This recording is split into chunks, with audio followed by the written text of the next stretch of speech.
Before we begin, let us establish a foundational truth. Complimenting someone's underwear is not a spontaneous act of enthusiasm. It is not something you blurt out during an emotional high or while gesturing wildly with both hands.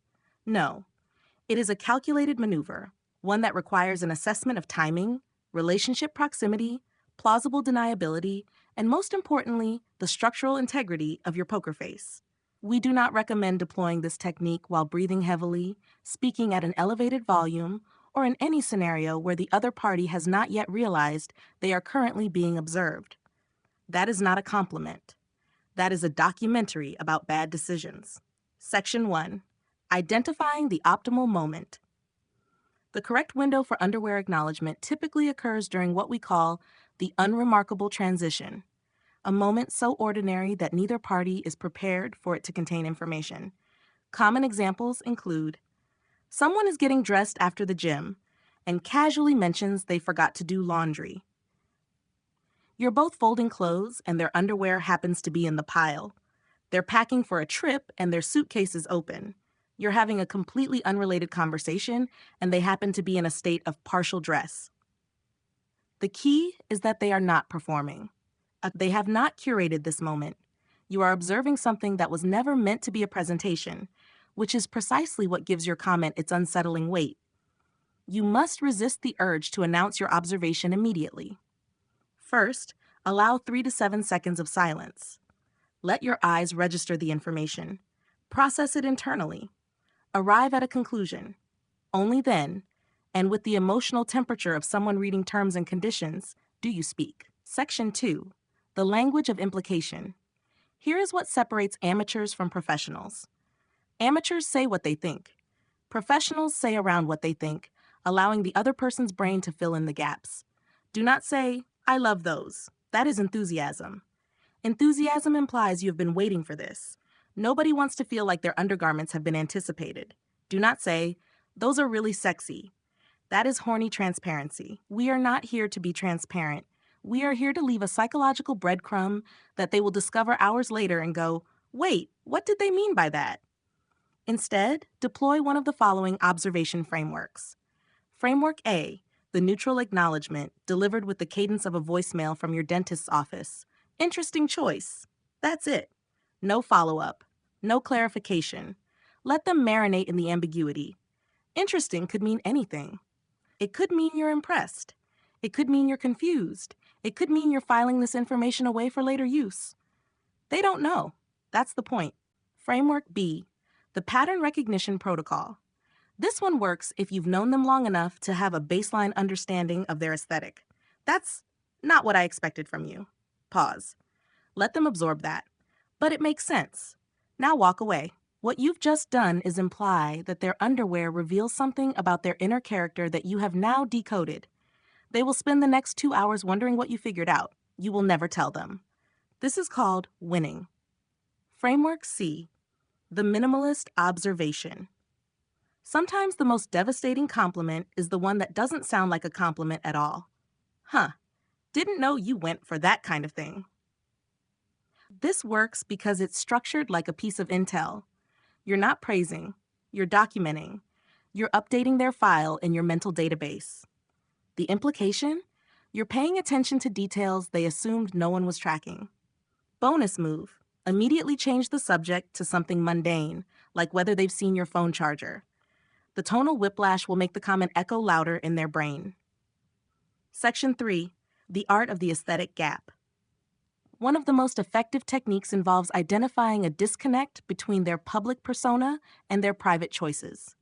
Let's say someone presents themselves as aggressively practical, sensible shoes, neutral colors, always on time, probably uses a label maker for fun. But then you glimpse that they're wearing lime green briefs with flamingos on them.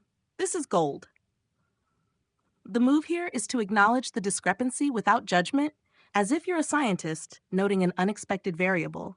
You know, I always assumed you were a solid colors person. Pause. This is actually kind of a reveal. What you've done is suggest that their underwear has exposed a hidden layer of personality. You're not mocking them, you're complimenting the fact that they contain multitudes.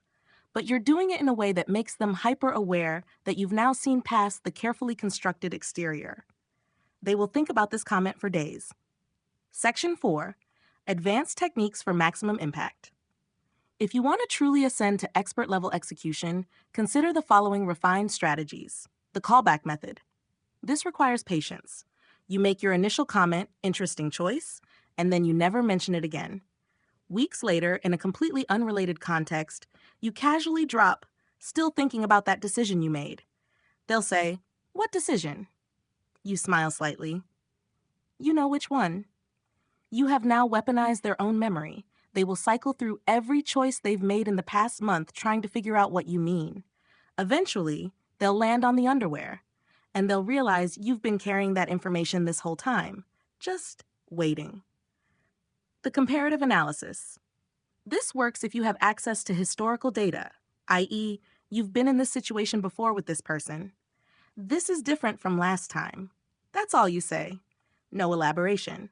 The phrase last time implies you've been maintaining records. It suggests a level of attention most people do not expect their underwear to receive. It's unsettling in the best way. The future projection. A subtle power move. I'll probably think about this later.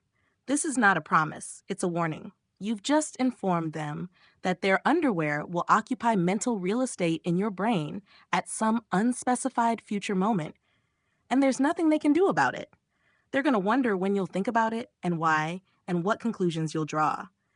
You've turned their boxer briefs into a philosophical cliffhanger. Section 5. What you're actually complimenting. Let's be clear. The underwear itself is irrelevant. You're not praising the fabric. You're not celebrating the brand. You're not even really commenting on the aesthetic, although that's the surface-level delivery mechanism. What you're actually acknowledging is this: the fact that they made a choice in a context where no one was supposed to be watching. Think about it. Underwear is the least public garment. It's the thing you put on knowing that in most scenarios it will never be seen. And yet people still choose. They still pick a color, a style, a vibe.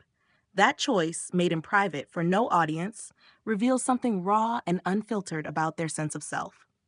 When you compliment their underwear, you're saying, "I see the version of you that exists when you think no one is looking, and I'm filing that information away." That's why it lands differently than complimenting a shirt or a haircut. Those are public-facing choices. Underwear is the stuff underneath the performance. It's infrastructure. It's the code, not the interface.